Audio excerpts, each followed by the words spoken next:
good, everybody, and welcome back to the beatmajors.net. Yo, so I've upgraded my FL Studio finally.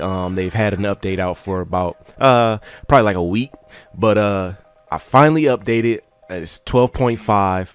So now I have not been able to dig into it just yet, but I wanted to do that on camera here on the screen and kind of show you guys some of the new tricks and new updates that came with the FL Studio. I have a list of the new features on my other screen over here that you can't see, obviously, but I have a list of the new features, and then basically I'm gonna just go through some of the features that it's pointing out, some of the ones that we use on a day-to-day basis, and then there's some extra ones in there. I'll just pick some of the cool ones, but like I said, I'm just gonna focus on a lot of the newer features that they have.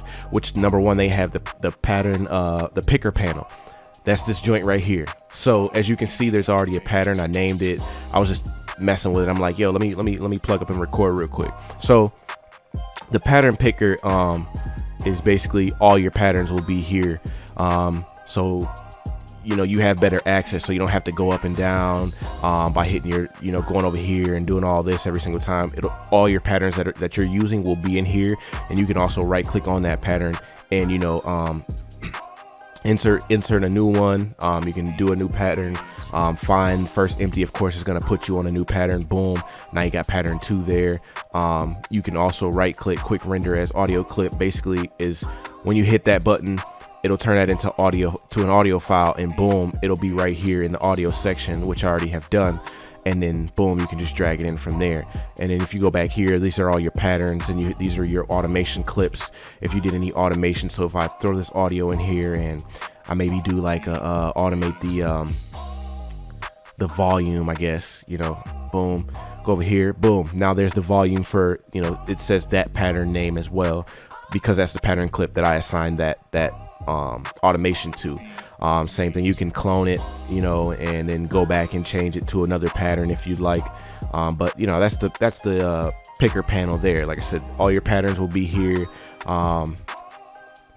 You can, like I said, quick render as. You can, if you're one of those people that builds your beats up under one pattern, you can like hit the split by channel, and everything will just boom split by that.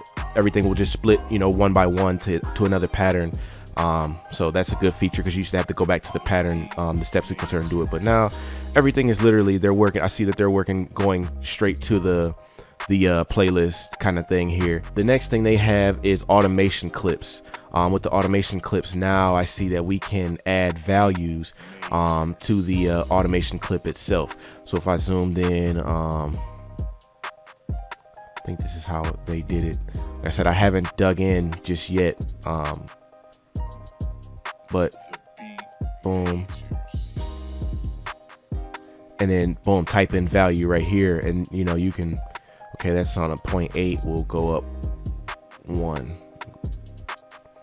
type in 1, boom, and you see what that did. It brought it up. You can go back, type in value, or copy it to another one, boom, type it in again.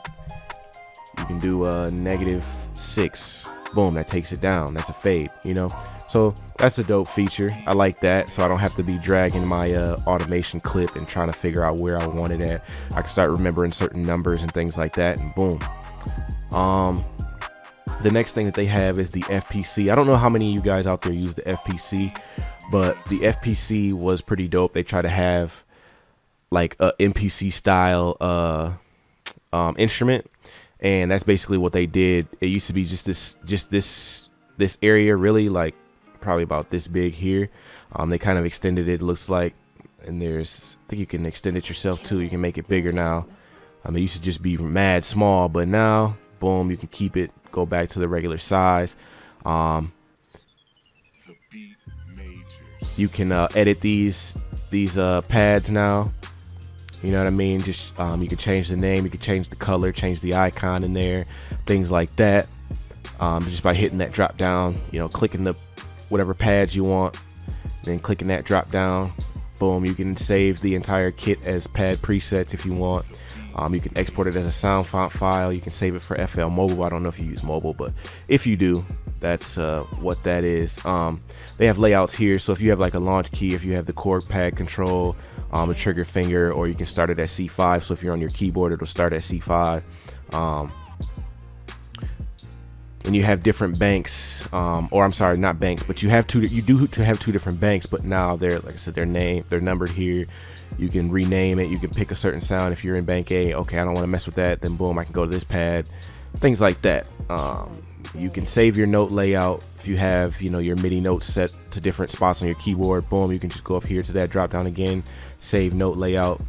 You can map the notes for the entire bank, things like that. So that's pretty dope. I like that they put a little twist on that. What's the next thing they have here? The Fruity Delay 3. Now I was making a beat yesterday, and I actually pulled this out just to kind of test it out and see what it's like. So as you see, this is a new delay, obviously. They put a lot more into this. You have your delay time. You can keep it in sync, or you can just keep it in pitch, meaning it'll just follow what the what key the sample or sound or whatever is in. It'll just follow that. They have your delay model, so you can have a mono mode, you can have a stereo mode so that it's wider, you can have it ping pong. You have a stereo separation knob now, so you can turn it all the way up for full stereo separation, or you can go all the way to the left for a mono signal. They have your feedback level, your feedback cutoff, where you're gonna cut the delay off at. You know what I mean? Right now it's default set at 25, or basically 2000 hertz, or 20,000 hertz, I'm sorry. And then you can go back down to 270. So that's pretty dope. I like that. That's one of the things that I did use, so I could bring out a sound a little bit. You have your resonance. Now, once you're getting too hot, boom, it lets you know. You got your feedback, your filter modes here, your feedback filters. You can do a low pass, high pass, band pass, or just simply turn it off. You can this is one of the dope things right here too, is you can turn the bit rate, the sample rate down, or you can turn the bit rate down. So you have a bit rate knob, which is looks like 12 bits, and then you have a you can turn it all the way down. You got your wet knob, your tone knob, your dry knob. It's basically your dry signal.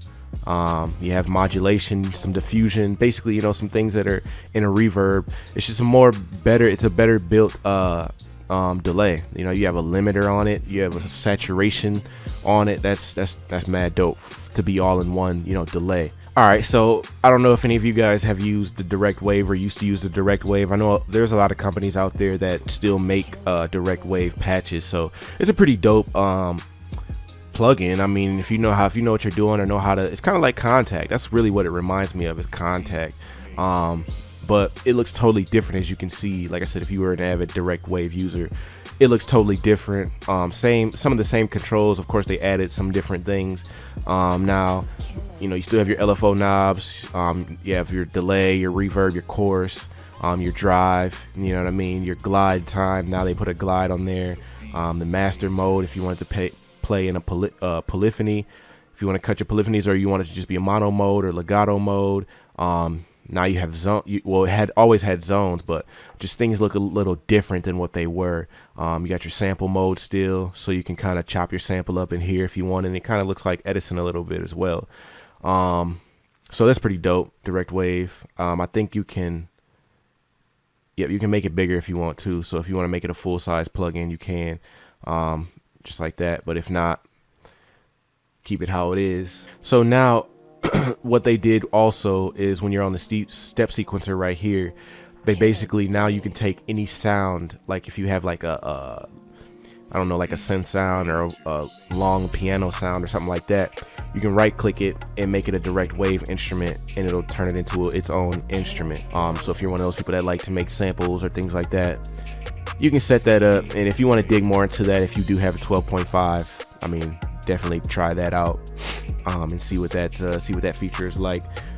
Like I said, I haven't done anything on this here. I just wanted to go through it with you guys, and kind of look at some of these new features. Alright, so now we have a new plugin, which is called Transistor Bass. Mine is a demo, because I'm just in the producer edition when I don't have the XXL version, so a lot of these plugins are demo mode for me, but they still come with the program. So like I said, I'm just testing it out with you guys. But looks like a dope bass plugin.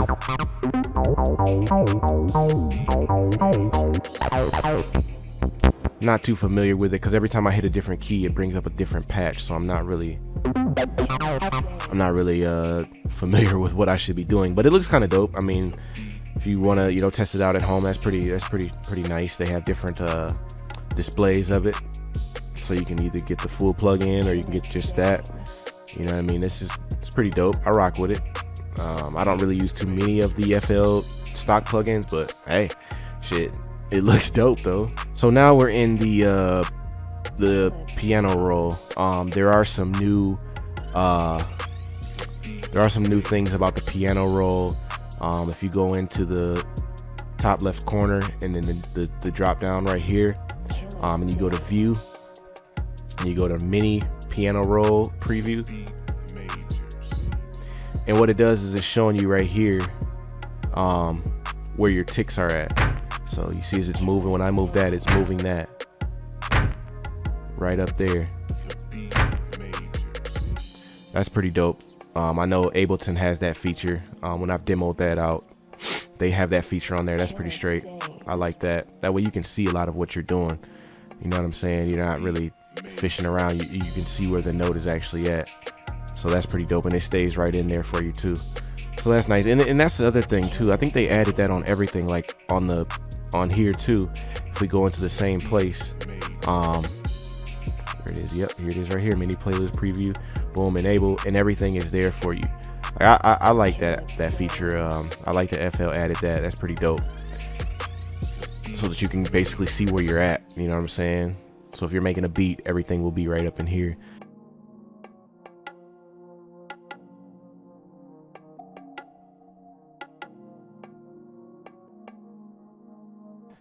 So now they have a preset button right here. Instead of, you used to have to go here, left corner, hit presets, boom. Now they have it here where you can click it. You can left click it, or you can go through the presets by just hitting the arrow buttons. But you can just boom, hit that, and all your presets will be here for that plugin. And that's mad dope. I like that. What else they added was the option to basically route a channel to a free mixer track. Now we all kind of know what to do and how to do that, but they added one extra way. In 12 now you can hit this track button, or you can just, you know, of course, simply just add it right here, right? So what they did was in the actual channel, in the left hand corner in the drop down menu, they added this arrow. You go right here to route to free mixer track. Boom. So basically with the hotkey for sending a free mixer track to the mixer, which is Control L, you can just go to that, boom, while you're there, and just go boom, route to free mixer track. So that's pretty dope. Just an extra way, just in case you're like in that channel, you're like, oh, I gotta send this to the mixer, and you can't jump to the keyboard fast enough. Boom, I'm right here. Why not just click that? So that's pretty dope. I like that. I do like that feature.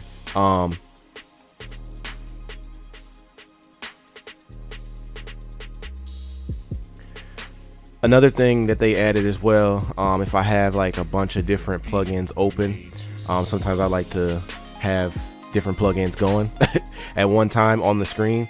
Now you can go to view and close all windows, or close all plugin windows, which is the new feature now. Close all plugin windows, and it'll close everything that's open. So you got to Edison, you got to, you know, something else open. Now they have that option. You go up here to view, close all plugin windows, and that'll close everything that you have open on your screen at the time. And as far as the new features, I mean, that's pretty much it. Like I said, I haven't dug into this all the way. I just wanted to kind of just go through some of the cool features that I picked out of the list that I thought were dope. As far as the ones that we use on a day-to-day basis. And then, like I said, I did pick out a couple extra cool features that I liked, like the transistor bass. That's kind of hard if I can figure out how to use it. I don't know, but it's dope. I rock with that. So that's pretty much it, y'all. I'm not gonna go too in depth with any more.